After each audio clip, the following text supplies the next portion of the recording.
para Pak Dirjen dan Bu Dirjen beserta jajaran hadirin yang berbahagia.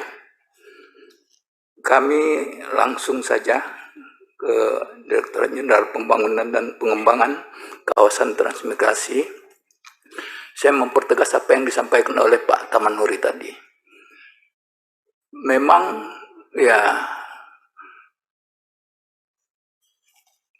berkembangnya transmigrasi itu memang agak lamban, dan dari beberapa puluh tahun baru kelihatan sedikit hasilnya.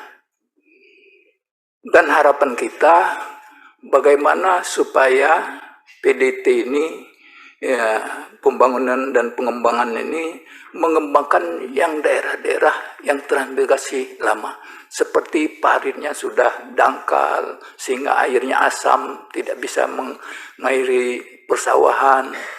Bagaimana pupuk ya langka, masyarakat transmigrasi susah mendapatkan. Bagaimana bantuan ternak itu yang bermanfaat, daripada menurut saya apa yang saya lihat di sini seperti di Sumatera Selatan banyak sekali poin-poin item-itemnya. Tapi item-item ini menurut saya ya seperti supervisi, seperti monitoring, pembekalan, dan kecil-kecil dan sebagainya. Nah menurut saya lebih memang Menteri PDT itu harus paham dan tahu persis apa yang terjadi permasalahan-permasalahan di desa. Nah untuk membangunnya itu mitra, ajak mitra. Menteri PU tadi jalannya, seperti narkoba tadi ada di narkoba, ada badan narkoba di kabupaten, di provinsi dan sebagainya, libatkan mereka. Ya, tidak perlu di sini di PDT harus terjun langsung karena ada yang menanganinya. Ya, jalannya, irigasinya aja SDA dan sebagainya, sehingga ini bisa fokus dan bisa maju dan mereka merasa terbantu. Jangan uang sedikit habis untuk administrasi saja ini, tidak menuntaskan permasalahan. Itu pertama. Kedua, PDT, Kementerian PDT dan berbagai dirjen bagaimana memacu desa-desa supaya menjadi desa mandiri. Nah, berbagai aspek dipacu. Nah, dan setelah mandiri mereka dapat penghargaan, sertifikat. Tapi ini menjadi kendala bagi mereka. Setelah mandiri, bantuan-bantuan agak sulit untuk didapatkan lagi. Kedua, pencairan dana juga yang desa yang tidak mandiri, bantuannya 1 miliar lebih, mereka di bawah itu 900-an. Ketiga, mereka yang tidak mandiri 3 kali dalam setahun pencairan, mereka 2 kali dalam pencairan, dipersulit.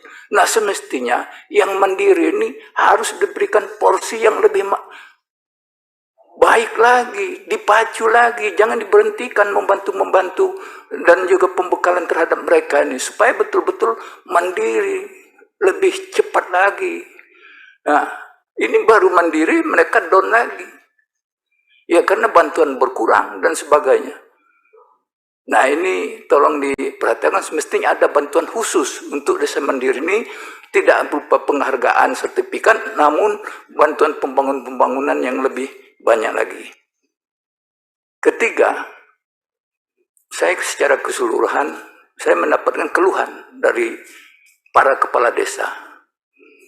Memang kepala desa ini dari backgroundnya memang bukan dari PNS, mereka dari rakyat biasa terpilih.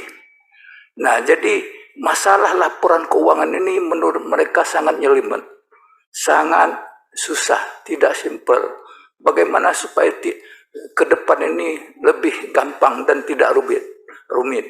Nah ini harus diberikan kepada mereka, karena mereka tidak memahami dan ilmu mereka masih sangat kurang. Nah sehingga perlu bimbingan. Nah itulah tenaga pendamping desa itu tidak hanya melihat proyek-proyek, ya harus bina mereka dalam bentuk keuangan ini supaya mereka paham, tidak terjebak. Nah, ada statement Jaksa Agung, ya harus dimaklumi karena kerumitan daripada administrasi keuangan desa. Nah ini Jaksa Agung saja memahami itu. Nah jangan sampai ada penyelewengan, dipahami, dimaklumi. Nah ini harus diberikan pembelajaran yang pas untuk mereka. Ini menurut saya supaya mereka lebih bermanfaat lagi.